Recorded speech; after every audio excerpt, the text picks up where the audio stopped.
introduce GST topic to you people. So GST, what is GST? Goods and service tax. Goods and service tax. What is the meaning of GST? It is a levy paid by government. First of all, tax, alva. So what is tax?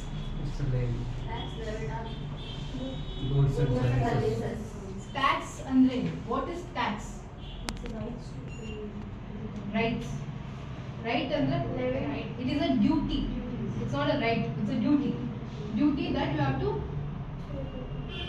Duty. To pay the government. Government. Why should we pay?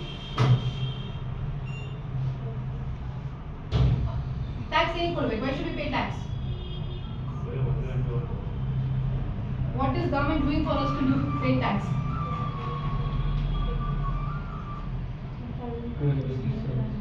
That is income tax. See, in tax we have two things. One is Direct tax. direct, Indirect tax. indirect. So here we have income tax. Yes. So here it is on the earning that we do.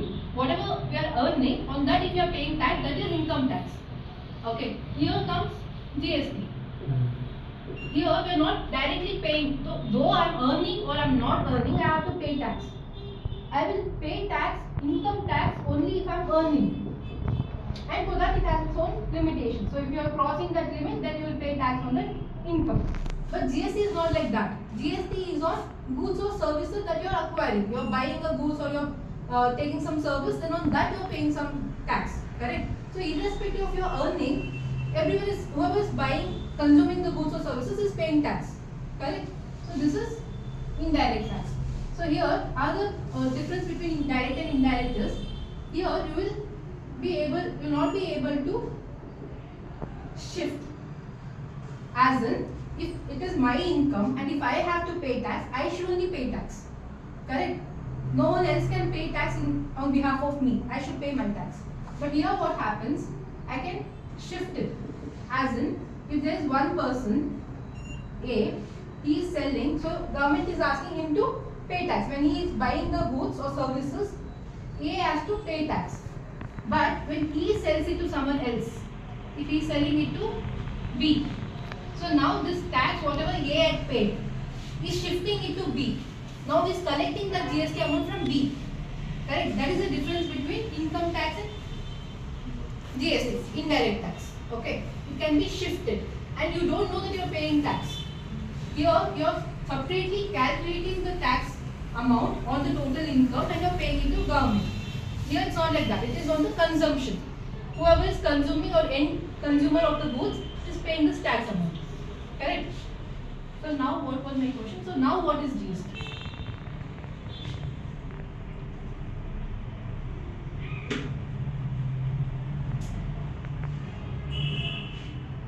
So abbreviation everyone knows it is goods and service tax. Correct? So what is happening here? When you are consuming some goods or services, you are paying tax to government. A sells to B 10,000 with the percentage of 12%, let's assume. So 11,200. So B pays 11,200 to A and A repays this amount to government. Correct? Yes. Now if B is selling to C, now let's assume he is selling for 15,000, same rate 1,800, 12% on 15,000, 16,800. So now what is happening? C is paying 16,800 to B and B has to pay 1,800 to Government. government. In that 1,800, but now he will not pay the whole 1,800. What will he do? He'll pay 1,200 minus 600. He'll pay only 600 to the He will pay government. only 600 to government. He'll- So this what he is collecting from his sales is called output. The tax that he is paying it to someone else. I am talking perspective of B. So this becomes his input. input. So output minus input is the GST amount that they have to pay. Pay. Correct? So what was the, like before GST, what were the other taxes we had? Sales tax, customs, VAT, GST, custom we still have it, yeah, excise, octroi, octroi, transport, countervalid duty, CVD, entry tax, yes, service tax, luxury tax, entertainment tax, various taxes. Correct? Now instead of all of this, except for customs, we have GST in place. So now because GST is coming to picture, what are the advantages we are having? actually the cascading of tax, What is the meaning of cascading effect? paying tax on tax. So earlier what was happening? We used to pay VAT, again CST. So now we can utilize. So whatever we are doing here, we are utilizing the output and input. Correct? There is no tax on tax. We are not again paying 1,800 to government. Earlier it used to be like that because different departments used to take care of different types of taxes. So we had to pay tax on that for the different departments, for other departments. But here there is only one department for GST, Goods and Service Tax Department. So any tax that we are paying, total output, total input, the difference amount gets paid to the government. Okay. So the double taxation, multiplicity of taxation, and compliances. Compliances as in you have to get registered under each department, you have to maintain records under each department. All of this compliance also is reduced. Correct? So now coming to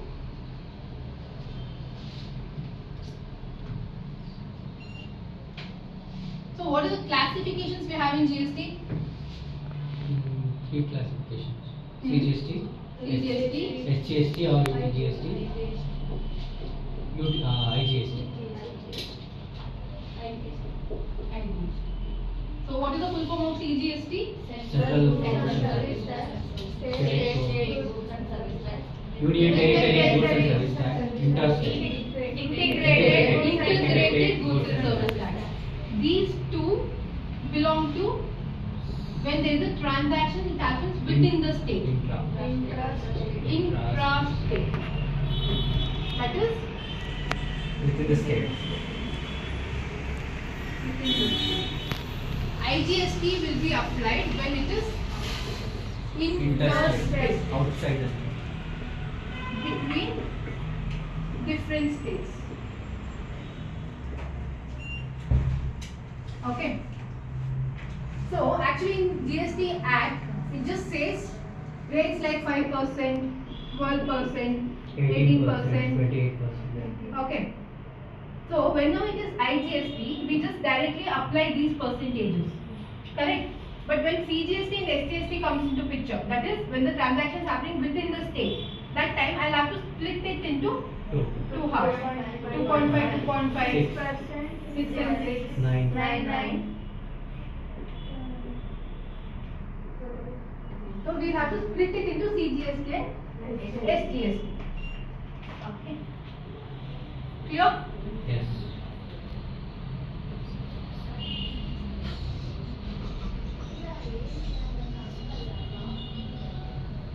So now, who all have to pay this GST amount? Who should pay GST? Whoever is registered under GST Act. So now let's know who should get registered.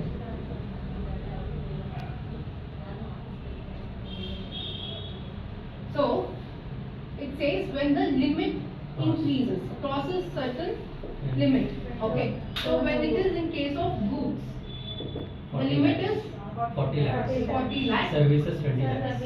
Services 20 lakhs. And special category 10 lakhs. What is special category states? Like Mizoram, 6 sister states. So here it will be 20 lakh, 10 lakh. 10 lakh. So for certain states, the limits are different. So generally you can just consider it as 20 and 10, but for different states the limits are different. Otherwise, the general rule is 40 lakh and 20 lakh. If it is goods, it is 40. If it is services, it is 20 lakh.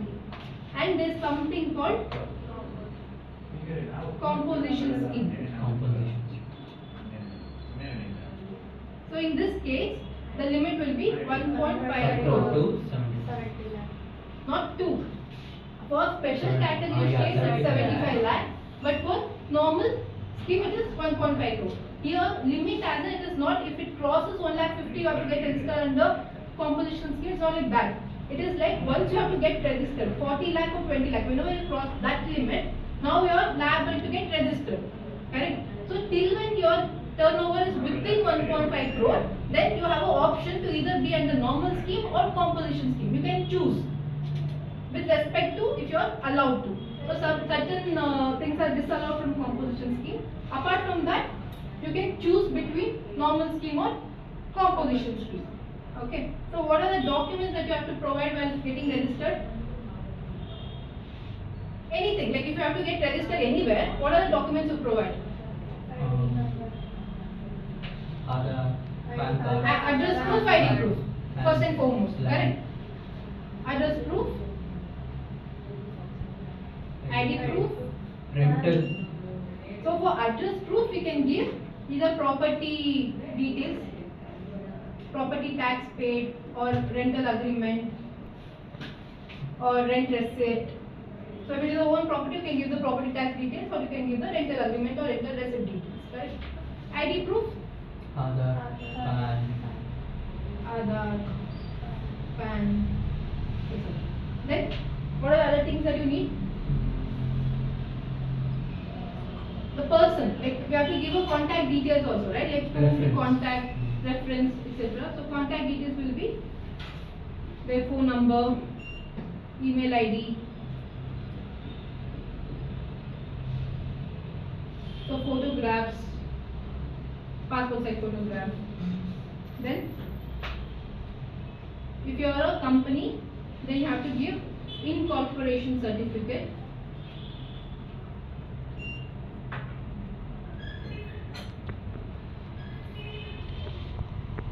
And in contact details, the authorized signatory has to provide this digital signature. DSC, digital signature certificate. He has to provide this digital signature as well. So, with this, we should also provide the nature of the business. So, what is the business that we are doing? Place of business. If there's head office, if there's any other branches, so you have to give all these details also. Okay. So, by giving all this, you can get registered. So, once you are registered, you have to pay tax. Correct? So, other conditions to be registered. So, one is limit, if the limit crosses, correct? If the turnover limit crosses 40 lakh or 20 lakh depending on your business, you will have to get registered. Apart from that,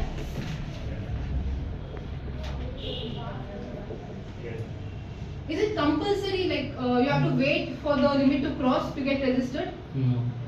So you have an option to get voluntarily registered. Right? Next.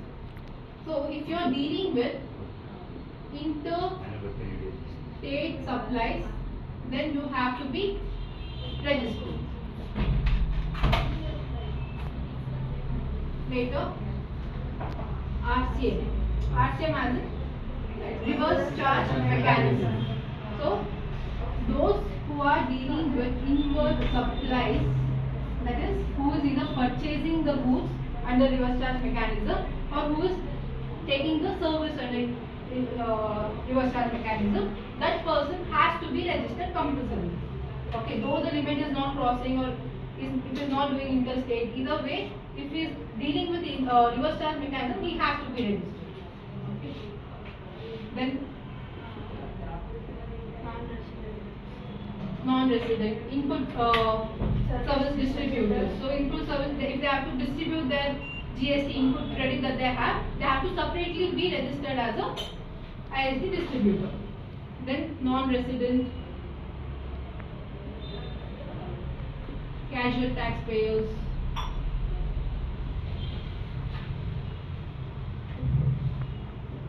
later agent, same casual taxpayer, agent. So for all these people, it is compulsory to get registered. Likewise, we also have some exceptions. That is So if you are dealing with interstate services, interstate supplies was compulsory. Interstate services, if it is within 20 lakhs, then you are exempted from getting registered. And if you are doing RCM under outward supplies.